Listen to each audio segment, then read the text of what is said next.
ಇದು ವಿಧಾನಸೌಧದಲ್ಲಿ ಶಕ್ತಿ ಬಾಕಿ ಎಷ್ಟು ಹಣ ಇದೆ ಅಂತ ಪ್ರಶ್ನೆ ಕೇಳಿದ್ರು.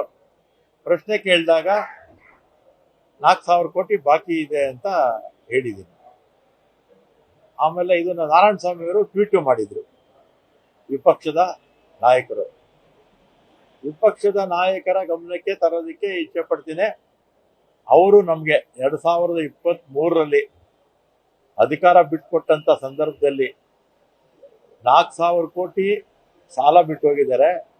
ಅದ್ರ ಜೊತೆಗೆ ಈಗೇನು ನಮ್ಮ ನೌಕರರ ಸಂಘದವರು ಹೋರಾಟ ಮಾಡ್ತಾ ಇದಾರಲ್ಲ, ನಮ್ಗೆ 1,700 ಕೋಟಿ 38 ತಿಂಗಳು ಕೊಡಬೇಕು ಅಂತ, ಅದು ಸೇರಿದ್ರೆ ಅವ್ರು ಕೊಟ್ಬಿಟ್ಟಿದ್ರೆ ಈ ಸಮಸ್ಯೆ ಇರ್ತಿರಲಿಲ್ಲ. ಅವ್ರು ಕೊಟ್ಟೋಗಿರ್ಲಿಲ್ಲ. ಒಟ್ಟು ಒಂದು 4,000 ಕೋಟಿ ಸಾಲ ಇಟ್ಟಿದ್ದಾರೆ. ಪ್ಲಸ್ ಕಾರ್ಮಿಕರ ಬೇಡಿಕೆಗಳಿದೆಯಲ್ಲ, ಅದನ್ನು ಕೂಡ ಬಾಕಿ ಇಟ್ಟೋಗಿದ್ರು. ಆಮೇಲೆ ನಮ್ಮ ಸರ್ಕಾರ ಬಂದ ಮೇಲೆ ನಾವು ಒಟ್ಟು ನಮ್ಮ ಆಡಳಿತದಲ್ಲಿ 5,900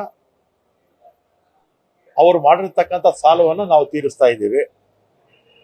ಆಮೇಲೆ ಅವರು ಬಾಕಿ ಬಿಟ್ಟೋಗಿದ್ದ PF ಮತ್ತೆ ಗ್ರಾಚ್ಯುಯಿಟಿ ಇದಕ್ಕೆಲ್ಲ ಕೂಡ ರಾಜ್ಯ ಸರ್ಕಾರ 2,000 ಗ್ಯಾರಂಟಿ ಕೊಟ್ಟು ನಮ್ಗೆ ಅದನ್ನೆಲ್ಲ ತೀರಿಸಿ ರಾಜ್ಯ ಸರ್ಕಾರನೇ ತೀರಿಸ್ತಾ ಇದೆ.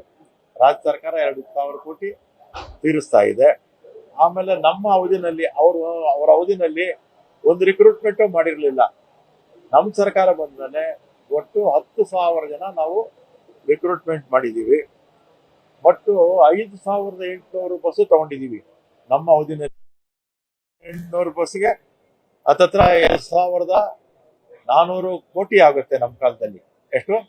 5,800 ಬಸ್ಗೆ 2,400 ಕೋಟಿ ಅಷ್ಟು ಖರ್ಚಾಗಿದೆ.